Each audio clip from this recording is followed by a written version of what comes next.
Good morning students. Today we are going to start next topic of the solid state.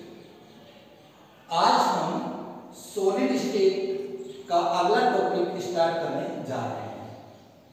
देखिए कल हमने एक topic पढ़ा था what is the difference between crystalline solid and amorphous solid.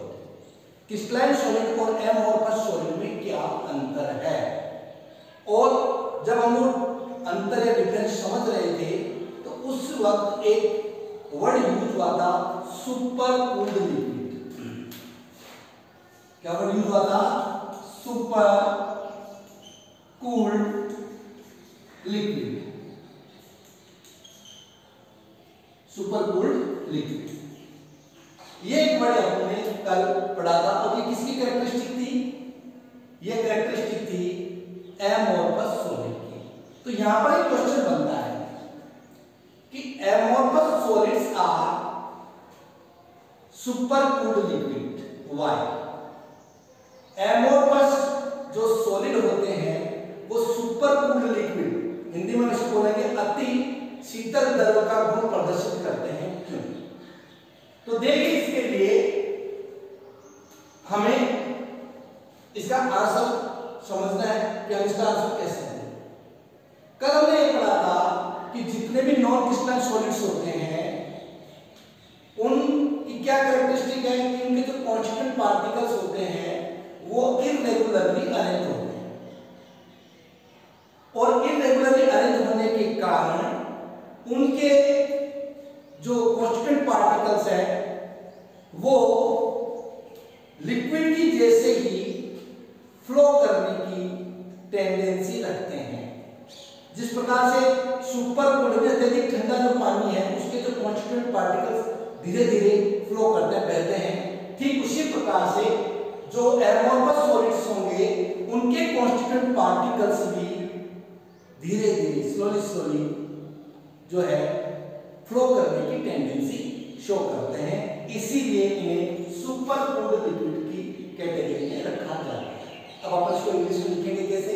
बहुत simple सा है कि the constituent particles of amorphous solid have tendency to flow slowly throughout the crystal, so it is known by the name of super cooled liquid. और इसको एक बहुत ही simple से example से आप समझ सकते हैं कि देखिए जितनी भी पुरानी बिल्डिंग है, बहुत सारी बहुत अधिक पुरानी जो बिल्डिंग है, आप उन बिल्डिंग्स में यदि देखेंगे तो उनमें ग्लास के पैन उनके विंडोज और डोर्स के अंदर लगे हुए, खिड़की और दरवाजों में क्या लगे हुए? ग्लास के पैन उसमें लगे हुए हैं, और वो काफी पुरानी बिल्डिंग है।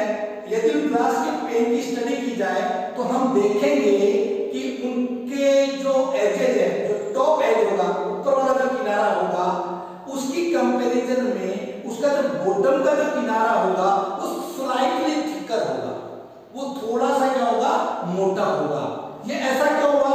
ऐसा इसलिए हुआ कि ग्लास जो है वो एमोर्फस सॉलिड है, और उसके जो कांस्टिट्यूएंट पार्टिकल्स थे वो लंबे समय तक ग्लास में जो पेन है वो लंबे समय तक एक ही जगह रहने के कारण उसके जो कांस्टिट्यूएंट पार्टिकल्स थे वो स्लोली जो है बॉटम की तरफ क्या करने लगे? फ्लो करने लगे, और जो बॉटम है वो टॉप के कंपैरिजन में स्लाइटली थिकर हो गया। तो ये इसका क्या था? एक एग्जांपल हो गया सुपर कूल्ड लिक्विड का। तो आपने टॉपिक और समझ लिया कि what is super cooled liquid, और आपने ये भी समझ लिया कि सुपर कूल्ड लिक्विड जो है उसके क्या क्या एग्जांपल्स हो सकते हैं। अब अपन एक बात और यहाँ पे समझेंगे। देखिए आपने कभी कभी देखा होगा कि जो एंशिएंट बिल्डिंग्स होती है, पुरानी बिल्डिंग है, और उनके जो ग्लासेस हैं उनके बीच में मिल्की पैचेज आपको दिखाई देंगे, मिल्की कलर के क्या है? धब्बे दिखाई देंगे। ऐसा क्यों हुआ? ये भी आपको ध्यान में रखना है कि ये जो मिल्की अपीयरेंस है वो किस कारण से क्या क्रिएट हुई है। तो इसका बहुत सिंपल सा आपको आंसर ध्यान में रखना है कि ये जो फिनोमिनन है या ये जो घटना है ये क्यों कहां देखने को मिल रही है? ये मिल रही है नॉन क्रिस्टलाइन सॉलिड में, एमोर्फस विशेषकर ग्लास के अंदर क्या होता है, ग्लास के अंदर कि देखिए आप कभी कभी क्या होता है कि ग्लास को यदि गर्म किया जाए या कोई टेम्परेचर प्राप्त करना है तो कुछ टेम्परेचर ऐसा होता है जिसके अंदर उस ग्लास का वो पार्ट जहां पर वो टेम्परेचर उसको मिल गया, तो जैसे उसको वो टेम्परेचर मिला उसके ऊपर उसके जो कांस्टेंट पार्टिकल्स जो है वो नॉन क्रिस्टलाइन से क्रिस्टलाइजेशन की प्रोसेस से होकर गुजर जाते हैं। क्या मतलब हुआ कि वो कांस्टेंट पार्टिकल्स जो हैं वो जो है क्रिस्टलाइज हो गए, और जहां जहां पर उस ग्लास में क्रिस्टलाइजेशन हुआ है वहां पर आपको मिल्की पैचेज अपीयर जो है दिखाई देने लग जाएंगे। तो ये दो इसकी बहुत इंपॉर्टेंट कैरेक्टरिस्टिक थी एमोर्फस सॉलिड की, जो कि बोर्ड में आपको पूछा जा सकता है कि why amorphous solid has characteristics of supercool liquid, और दूसरा आपका क्या हो गया कि ग्लास जो है वो मिल्की अपीयरेंस शो क्यों करते हैं। इन दोनों का आपको मैंने रिजल्ट समझा दिया। तो ये आपका एक बीच का टॉपिक था जो हमने क्लियर कर लिया। अब इसके बाद आप देखिए नेक्स्ट चैप्टर पढ़ेंगे, वो कौन सा टॉपिक है, बहुत सिंपल सा है। इसमें अगला जो हमारा टॉपिक है वो है क्लासिफिकेशंस या क्लासिफिकेशन ऑफ क्रिस्टलाइन सॉलिड। कल आपने पढ़ा था क्लासिफिकेशन ऑफ सॉलिड। अब हम क्या पढ़ने जा रहे हैं, क्लासिफिकेशन ऑफ क्रिस्टलाइन सॉलिड, और इसी का दूसरा नाम आप क्या लिख सकते हो, टाइप्स ऑफ क्रिस्टलाइन सॉलिड या सॉलिड्स।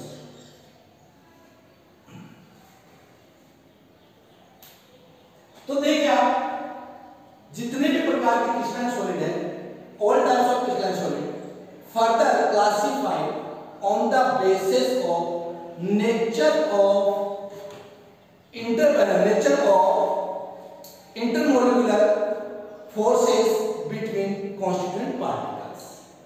जितने भी प्रकार के क्रिस्टलाइन सॉलिड हैं उनको इंटरमोलिकुलर फोर्सेस जो उनके कांस्टेंट पार्टिकल्स के बीच में पाया जाता है उसके आधार पर 4 कैटेगरीज के अंदर क्लासिफाई किया गया है। और सिंपल लैंग्वेज आप क्या लिख सकते हो, इट इज ऑफ 4 टाइप्स। ये कितने प्रकार के, 4 प्रकार के। अब कौन कौन से 4 प्रकार के हैं उनको हमको समझना है। पहला देखिए आप, इसमें पहला जो टाइप है वो है मॉलिक्यूलर सॉलिड्स। सेकंड जो आपका इसमें आएगा वो आपका क्या आएगा, आयोनिक सॉलिड्स। थर्ड जो टाइप इसका आएगा वो आपका होगा मेटेलिक सॉलिड्स, और लास्ट जो है वो आपका टाइप इसके अंदर है कोवेलेंट और नेटवर्क सॉलिड। क्या होगा आपका, कोवेलेंट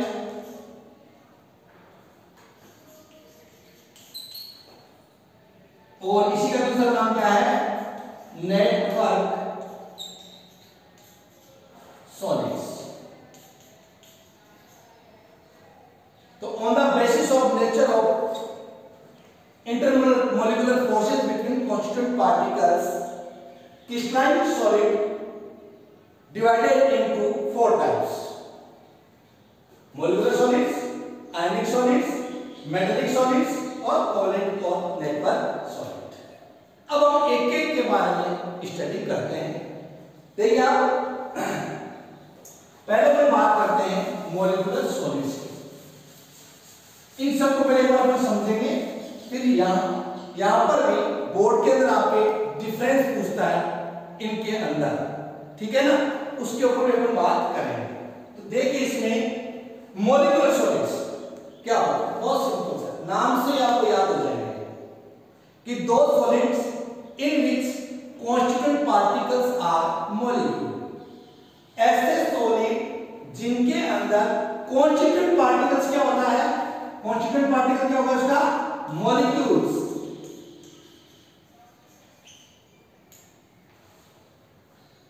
मतलब मॉलिक्यूल से मिलकर ये सारे बने हुए होते हैं, इसीलिए इनको क्या नाम दे दिया गया है, मॉलिक्यूलर सॉलिड्स। लेकिन अब आपको यहां पर फिर एक बात समझनी है कि this type of solid further सब डिवाइडेड इनटू 3 टाइप्स, इनको फिर 3 भागों में डिवाइड कर दिया गया है। और वो 3 जो पार्ट है, 3 जो भाग है, वो कौन कौन से हैं, देखिए उनमें से जो पहला होगा उसका नाम है नॉन पोलर मॉलिक्यूलर सॉलिड्स। दूसरा जो होगा वो आपका होगा पोलर मॉलिक्यूलर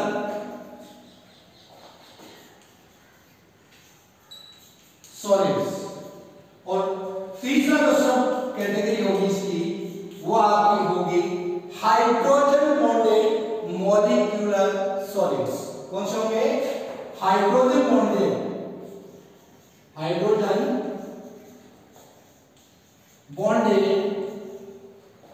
मॉलिक्यूलर सॉलिड्स। अब अपन को इन तीनों में क्या डिफरेंस होता है, उनको एक एक को समझना है। हम पहले बात कर रहे हैं नॉन पोलर मॉलिक्यूलर सॉलिड्स। देखिए नाम से स्पष्ट हो रहा है, नॉन पोलर, पोल आपने सुना है एक वर्ड, तो केमिस्ट्री के अंदर पोल से मतलब क्या है, positively charge and negatively charge and are known as by the name of pole. और ज्योग्राफी के हिसाब से आप पोल्स की बात करें तो आपने पढ़ा है north pole and south pole. हमें यहाँ केमिस्ट्री के हिसाब से पढ़ना है, तो इसके ठीक पहले पोलर, अभी आएंगे अपन पोलर मॉलिक्यूलर सॉलिड्स के अंदर। एक बात आपको तीनों ही, एक बात आपके दिमाग में अच्छे से क्लियर कर लेनी है कि इन तीनों ही में कांस्टेंट पार्टिकल्स क्या है, मॉलिक्यूल्स हैं। अब बात अपन करते हैं नॉन पोलर मॉलिक्यूलर सॉलिड। इसका मतलब ये ऐसे सॉलिड है जिनके अंदर किसी भी प्रकार के पोल क्रिएट नहीं होते हैं। एक एग्जांपल से आपको समझ आएगा, मैं इसका एग्जांपल दूं नॉन पोलर का, और उसका एग्जांपल जो है वो जैसे मानते हैं H2O, H2 हाइड्रोजन, या Cl2 है, I2 है, AR, बहुत सारे से एग्जांपल आप दे सकते हैं।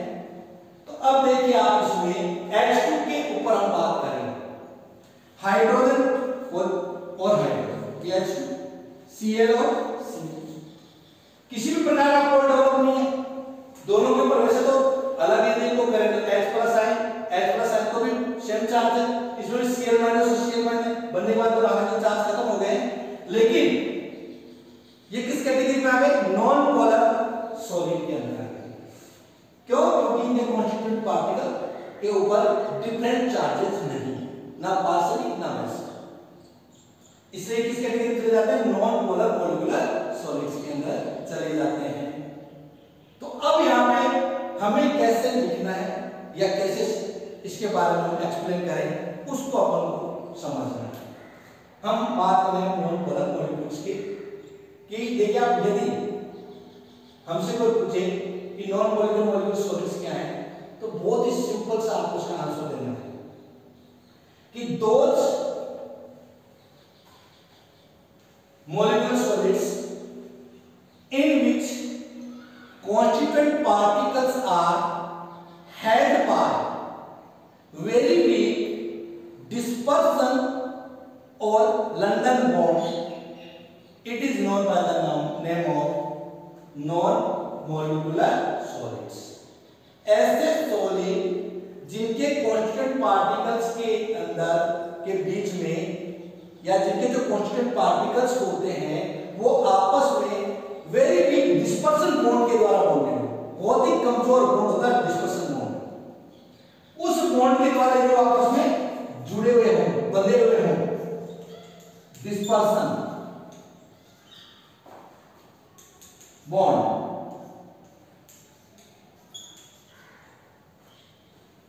तो फिर वो सॉलिड कौन सा होगा? नॉन पोलर मॉलिक्यूलर सॉलिड होगा। अब देखिए यदि इनके अंदर वीक बॉन्ड है, डिस्पर्सन बॉन्ड कैसा है? वेरी वीक है, तो अब इसकी क्या क्या कैरेक्टरिस्टिक्स डेवलप होते हैं? सबसे पहले अपन बात करें इसके मेल्टिंग पॉइंट। तो जो वीक बॉन्ड है इनके बीच में, चाहे डिस्पर्सन बॉन्ड या मेल्टिंग बॉन्ड है, तो हम जैसे इनको हीट देंगे तो ये बहुत ही लो टेम्परेचर के ऊपर क्या हो जाएंगे? एक दूसरे से अलग हो जाएंगे, टूट जाएंगे।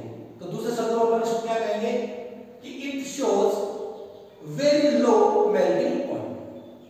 इनका मेल्टिंग पॉइंट जो होता है वो बहुत ही कम होता है।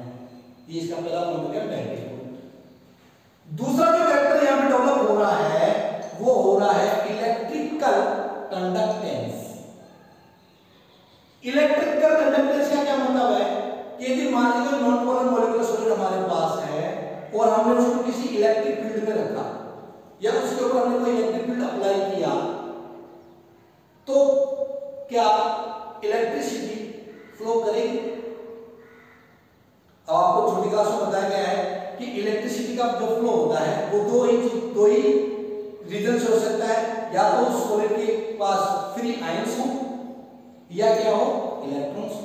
तो यहां पर आप देखेंगे H2Cl2I2 जब ये बन जाते हैं तो ना तो इनके पास कोई फ्री इलेक्ट्रॉन्स है और ना ही कोई फ्री आयंस है।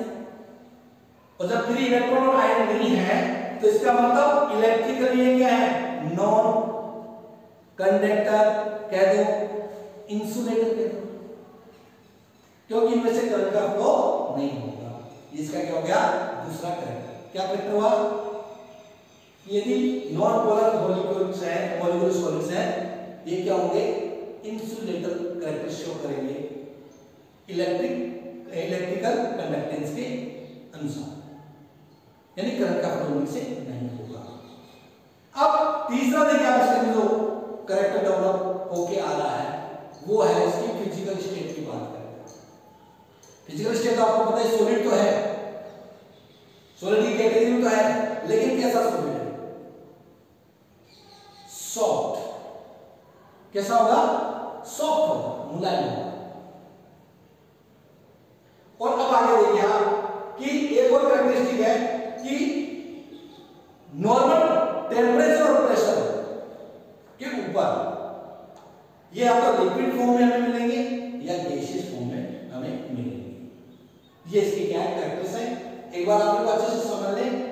अगले टॉपिक में जब अपन इनको तीनों को समझेंगे तो अपने टेबल बनाकर इनका डिफरेंस जो है वो करेंगे, एकदम क्लियर डिफरेंस करेंगे, ठीक है ना। और इसके नोट्स में आपको बता दें जो आप ये जो बना रहे हैं आज से आपको इनके नोट्स भी आपके व्हाट्सएप ग्रुप के ऊपर उपलब्ध करा दिए जाएंगे। अब देखिए दूसरा अपन बात करते हैं पोलर मॉलिक्यूलर सॉलिड्स। देखिए अब नाम से स्पष्ट हो रहा है पोलर मॉलिक्यूलर सॉलिड्स। पोल इसका मतलब ये ऐसे सॉलिड्स हैं जिनके कांस्टीट्यूएंट पार्टिकल्स के ऊपर पार्शियली पॉजिटिव और नेगेटिव चार्ज जरूर होगा। जैसे बात करें अपन, एक एग्जांपल आपको समझ में आ जाएगा, वो है HCl। वो क्या है? HCl। बहुत सारे इसके एग्जांपल हैं, पोलर मॉलिक्यूलर सॉलिड्स के बहुत सारे एग्जांपल, जैसे HCl है, SO2 है, और भी बहुत सारे एग्जांपल दे सकते हैं। लेकिन अपन HCl से आपको अच्छे से इसको समझ में आएगा। देखिए आप HCl, H और Cl, ये दोनों मिलकर क्या बना है? HCl। पोल्स के लिए हो गए पॉजिटिव चार्ज और नेगेटिव चार्ज पार्शियली, इसीलिए इनको किस कैटेगरी में रख देते हैं? Polar molecular solids. लेकिन अपन ने जब इसको स्टार्ट किया था, इसका क्लासिफिकेशन, तो उसमें अपने जो मेन पॉइंट है उसका हमेशा ध्यान रखना है। इनका क्लासिफिकेशन किसके अकॉर्डिंग हुआ है? Nature of forces between constituent particles. तो कांस्टिट्यूएंट पार्टिकल्स के बीच में इंटरमोलिकुलर फोर्सेस है वो किस प्रकार है, उसके अकॉर्डिंग तो इसको अपन क्लासिफाई कर रखा है। तो अब देखिए आप इनके जो कांस्टिट्यूएंट पार्टिकल्स होंगे उनके बीच में जो बॉन्ड होगा वो कौन सा? पोलर मॉलिक्यूलर सॉलिड है। तो इसके लिए आपने छोटी क्लास में एक वर्ड पढ़ा था, वो यहाँ यूज होगा, डाइपोल इंटरैक्शंस। इंग्लिश में आप उसको कैसे लिखेंगे? In this type of molecular solid, constituent particles are held by dipole interactions। कौन सा बॉन्ड बनेगा इनके अंदर? dipole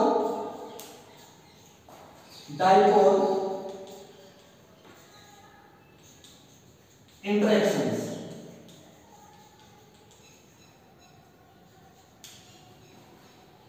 इस बॉन्ड के द्वारा आपस में क्या होते हैं? बॉन्डेड होते हैं।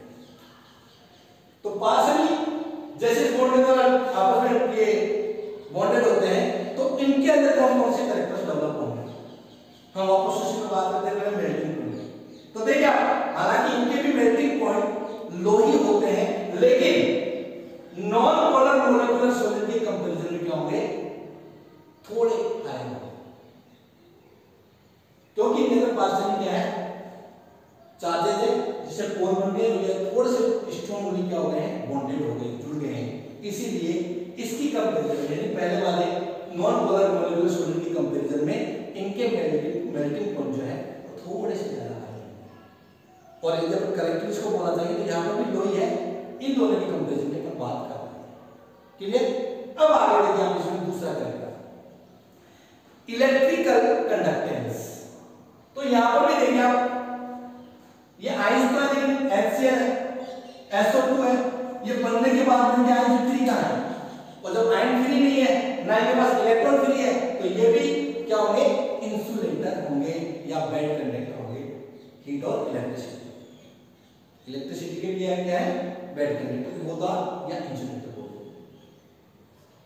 तीसरा अपन ने पढ़ा था इसका ये जो सॉफ्ट या हार्ड है, तो यहां पर भी आपको यहां ध्यान रखना है कि ये भी क्या होता है? सॉफ्ट होता है।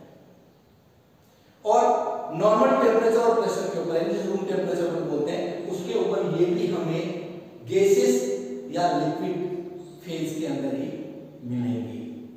अब आगे आ जाती बात लास्ट इसका, वो है हाइड्रोजन बॉन्डेड मॉलिक्यूलर सॉलिड्स। तो देखिए आप हाइड्रोजन बॉन्डेड मॉलिक्यूलर सॉलिड को समझने से पहले आपको हाइड्रोजन बॉन्ड की बारे में पता होना चाहिए। आप लोग सब जानते हैं कि हाइड्रोजन जो बॉन्ड है वो किसके बीच में हो सकता है? किनके के बीच में हो सकता है? देखिए आप हाइड्रोजन जो बॉन्ड बनेगा वो किसके साथ बन सकता है? फ्लोरीन के साथ, नाइट्रोजन के साथ और ऑक्सीजन के साथ।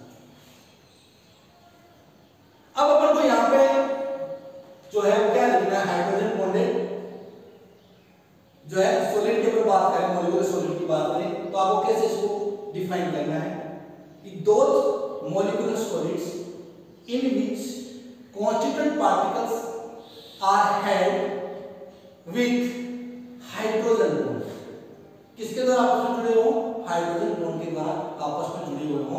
तो इस प्रकार के सॉलिड को हम हाइड्रोजन बॉन्डेड मॉलिक्यूलर सॉलिड की कैटेगरी में रखेंगे। जैसे तो किस में हो सकता है? H2O, HF,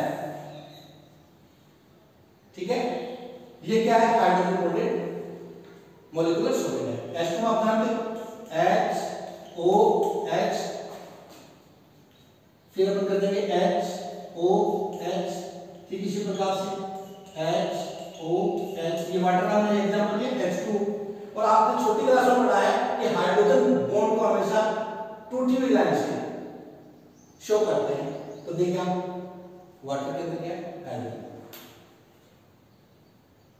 तो अच्छे से समझ आपको किस प्रकार के बॉन्ड जो मॉलिक्यूलर सॉलिड होंगे उसके अंदर कौन सा बॉन्ड होगा? हाइड्रोजन बॉन्ड होगा।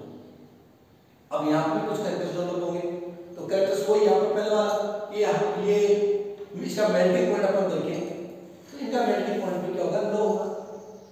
दूसरा जो है, यदि अपन इसकी बात करें इसके इलेक्ट्रिकल कंडक्टेंस की, तो यहां पर भी देखिए आप ना आयन फ्री है ना ही इलेक्ट्रॉन्स, इसलिए ये भी क्या होता है, इंसुलेटर होते हैं या बेड कंडक्टर होते हैं।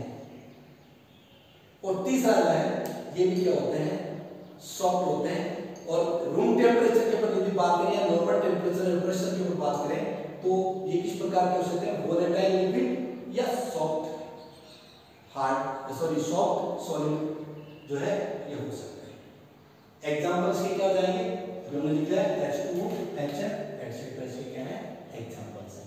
तो अभी हमने जो टॉपिक पढ़ा है वो कौन सा पढ़ा है, हमने पढ़ा है मॉलिक्यूलर सॉलिड्स, और ये कितने टाइप्स हो गए, 3 टाइप्स। आगे का जो